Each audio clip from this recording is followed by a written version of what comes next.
Nailbiter, the nightmarish serial killer who preys upon those chewing their nails. How many of you watch true crime shows or listen to true crime podcasts? Well, they are immensely popular, and their most favorite types of criminals just so happen to be serial killers. It's only natural that people want to know what goes on in the dark and twisted minds of these people who kill without care or remorse. Popular media has also had its own share of serial killers like Jason, Freddy, and even Hannibal Lecter. This video focuses on a serial killer who appeared on the pages of a comic book series published by Image Comics and is quite possibly much scarier than his counterparts. This serial killer is Edward Charles Warren, better known as the Nailbiter. Put on your seatbelts because you're in for one hell of a ride. And make sure you don't accidentally chew on your nails while watching this. Before we go into our explanation, we have a very small request. If you like our content, please support us by subscribing to our channel. This is one small click for you, but for us, it means a lot. Thank you, and let's begin.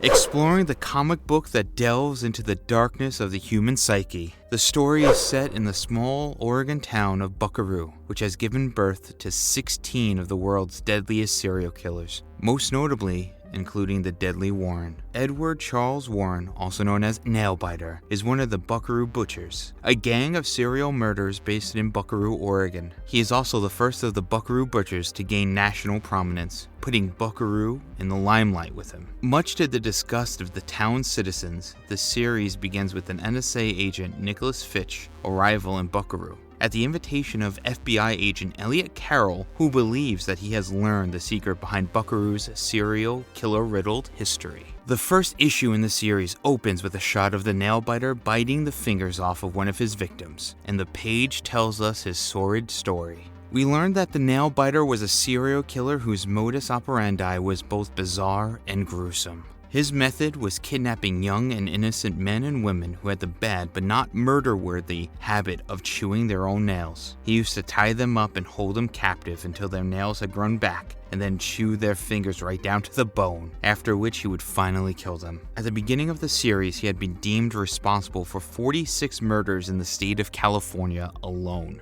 He was one active serial killer. He was arrested but released from captivity post this event due to the jury in his trial acquitting this maniac somehow. The issue quickly jumps to 3 years later as an NSA agent, Nicholas Fitch, tries to commit suicide but is interrupted by a phone call from FBI agent Elliot Carroll. Carroll tells him to come to Buckaroo, Oregon immediately because he had apparently figured out why the region bred so many monsters. Fitch arrives and is quickly thrown into a world of murderers, serial killers, secrets, and closets full of very real skeletons along with proverbial ones. Most importantly, when he is unable to trace his good friend Carroll, he is taken to the house of the Nailbiter by the local Sheriff Crane, where he meets the infamous serial killer for the first time. Buckaroo is a town teeming with murder and murderous intent, so it's not surprising that someone lights Carroll's motel room on fire, and Fitch reaches just in time to save the notes Carroll had made, only to see a poor man being burnt to a crisp. He hoped that it wasn't Carroll, but realizing that there's a very good chance that it was in fact his friend, he decided to track down whomever had committed arson at the motel. They learned that the body was not Carroll's, giving Fitch hope that his friend was still alive. However, that only deepened the mystery. During the course of the story, we learn about the other Buckaroo Butchers, including the Crossbones Killer, fraternal twin murderers, and the Terrible Two and the Blonde, just to name a few. However, evil had not died with these horrible monsters, and something continued to plague the town. Stores were set ablaze, more people were being murdered as Fitch tried to make sense of all the sinister happenings. When Fitch became tired of playing games, he surprised Warren at his home in the most iconic scenes in the series. Warren was bound and tormented until he confessed. Fitch, on the other hand, turned the tables and began chewing his own nails. Warren became enraged and agreed to reveal Buckaroo's secret.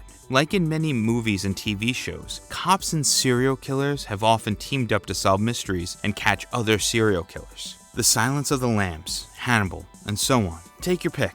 It makes for an unlikely yet powerful and interesting dynamic, and that is exactly what happens in this series as well. The Nailbiter and Finch team up to solve the disappearance of Carroll. However, they end up stumbling upon things they had not imagined in their wildest dreams. Finding Carol was just as crucial as figuring out what was wrong with Buckaroo. Parts of the probable explanations appear throughout the series, but the pursuit is lengthy and laborious, taking both heroes and villains halfway across the country and back, and even spilling into other horror comic book stories. The town of Buckaroo unravels alongside the mysteries, ultimately exploding in a terrible symphony of fire and death. In the end, it turned out that Morty the Mortician had been the mastermind all along. We learned that the original goal of the visitors to the town settlement had been to figure out what turned people into psychopaths. The goal soon shifted from figuring out what caused it to create their own, leading them to build an underground cave system with a temple that appeared to have a gauntlet of such horrific things that it would drive people to become most of the heinous murderers, effectively increasing the numbers of murderers one by one until it reached the insane number of 16. The powers that sought to develop their own killers, but in the process, they discovered a special serial killer gene and developed a test for it, which turned out to be the real secret and how the FBI became involved in the case. Carol had indeed been murdered, and that closed the case.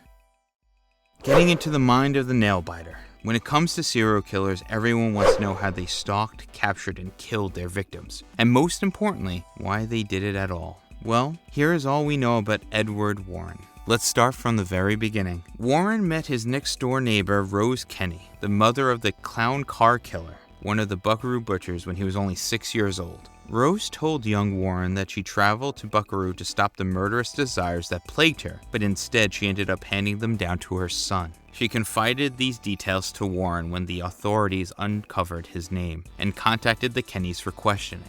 She then asked him to return for cookies later. When Warren returned, however, he discovered their bodies limp in a murder-suicide fashion. Warren couldn't take his gaze away from the bodies as he ate the cookies that she made for him. During his teenage years, Warren met Sharon Crane during a bonfire at high school. He dared her to kiss him.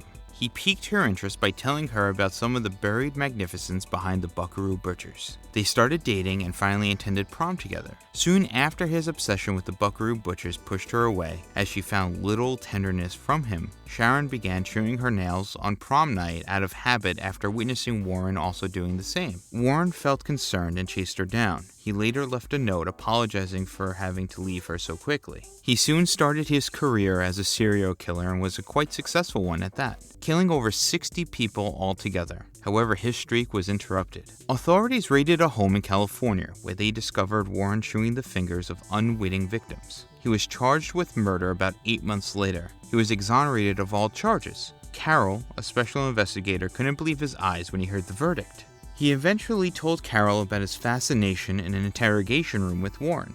He stated that everyone has a natural need to taste their own blood, which is why if you get a paper cut, you put your finger to your mouth. He explains that in his experience, his blood tastes awful, but other people say it tastes nice. Out of inquisitiveness, he began tasting other people's blood and became fixated on chewing other people's fingernails. Thus, the Nailbiter is born.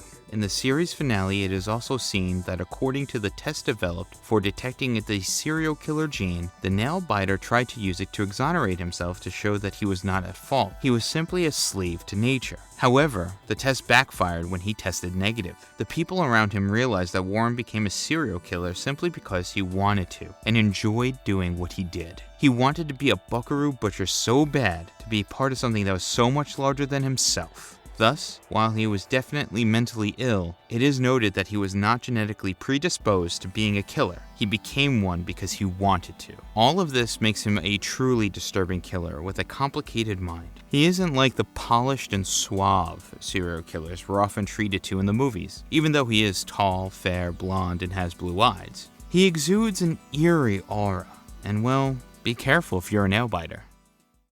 A brief review of the comic series. Nailbiter is practically Hannibal Lecter if one was to make a comparison. This comic is all about catching other serial killers by employing a serial killer. With strong horror aspects, this is the one that will keep the brutality and gore going without going too far into familiar ground. Despite its strong resemblance to other stories, it has a distinct voice. It's boundless horror with terrifying images, gore, imaginative torture, crazy scientists, eerie underground underground passageways, and so much more. It's a nice one to pick up around Halloween to satisfy your gorehound cravings. The vile, awful violence that characters inflict on one another is an element that Nailbiter does exceptionally well. There's no denying that Nailbiter is a terrible book at times. Characters are stabbed, shot, burned alive, have their limbs hacked off, mouths sewn shut, and fingernails eaten off and decapitated. There's blood, limbs, and entrails all over the place. Thankfully, this isn't the case on every page, or even most pages of the comic, but it is present, and as long as you're prepared, Henderson and Guzowski bring the carnage to life on the pages of Nailbiter.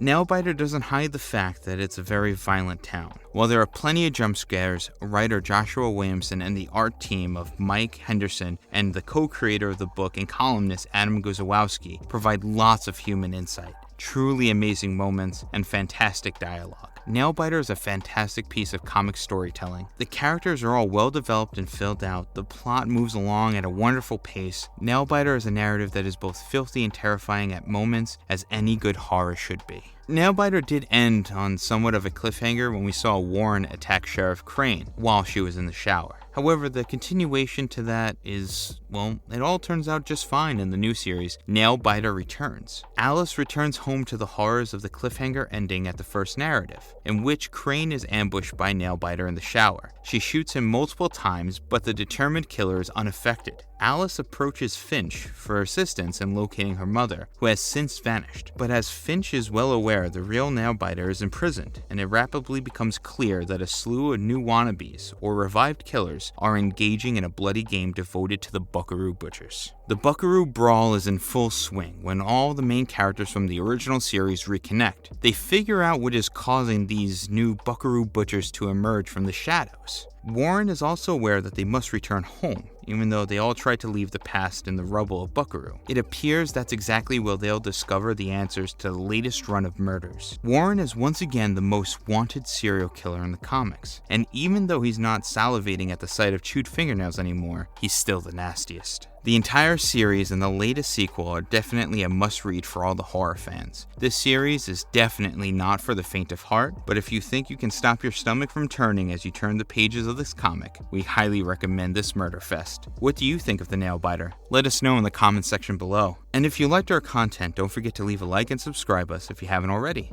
Have a great one. Be safe. Thanks everyone.